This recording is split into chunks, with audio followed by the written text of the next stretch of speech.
Welcome back to Net's NotebookLM. For decades, there's been this one single fascinating question that's kind of echoed through the world of athletics, a question that author and runner Adharanand Finn was absolutely determined to answer. And it's a genuine mystery, right? Why does this one small region in the Rift Valley produce the most dominant distance runners the world has ever seen? I mean, the sheer scale of their dominance is kind of hard to wrap your head around. Just to put it into perspective, get this. In 2011, the top 20 fastest marathon times in the entire world were all run by Kenyans, all 20 of them. So what's going on? Well, to find out, our guide on this journey, Adharanand Finn, decided he needed to do more than just read about it. See, he wasn't just a journalist. He was an amateur runner himself. Feeling the years start to slip away. He just really wanted to see what he was truly capable of. And that led him to make a pretty radical decision.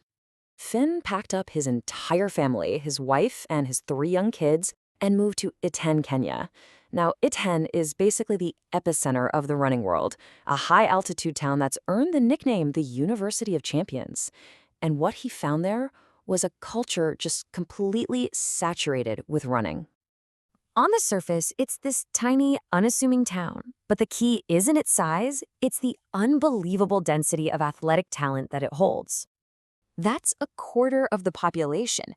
Just try to imagine that, living in a place where 1 in every 4 people you see is a world-class athlete. The result is an environment that's totally unlike anywhere else. Finn literally read news reports about taxi drivers complaining they couldn't do their jobs because of all the runners on the road. So it was in this totally immersive and, let's be honest, kind of intimidating environment that he started his search for the secret. But he learned pretty quickly it wasn't going to be that simple. Turns out, there wasn't one single magic bullet.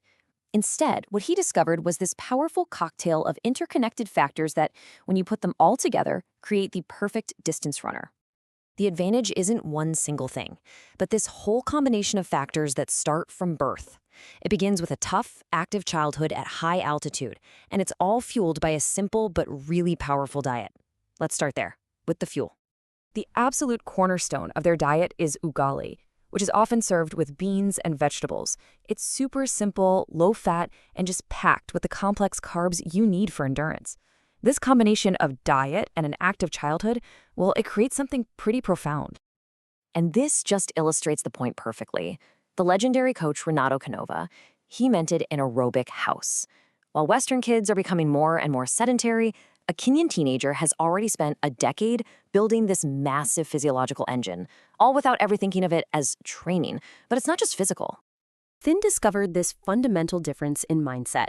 Where Western runners are so often obsessed with data, Kenyans operate on a much more primal, almost instinctive level.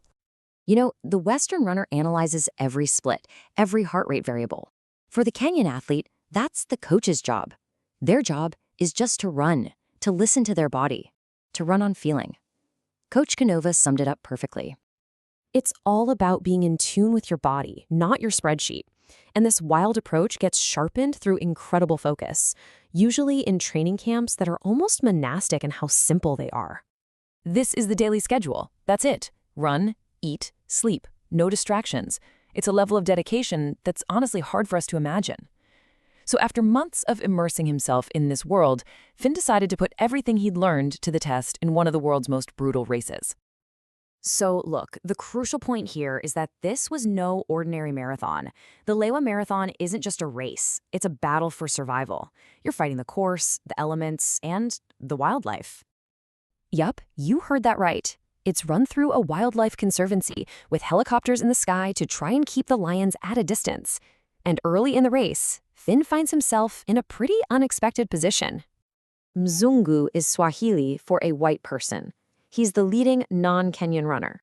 The initial excitement is thrilling, but the brutal nature of the course, well, it soon takes its toll.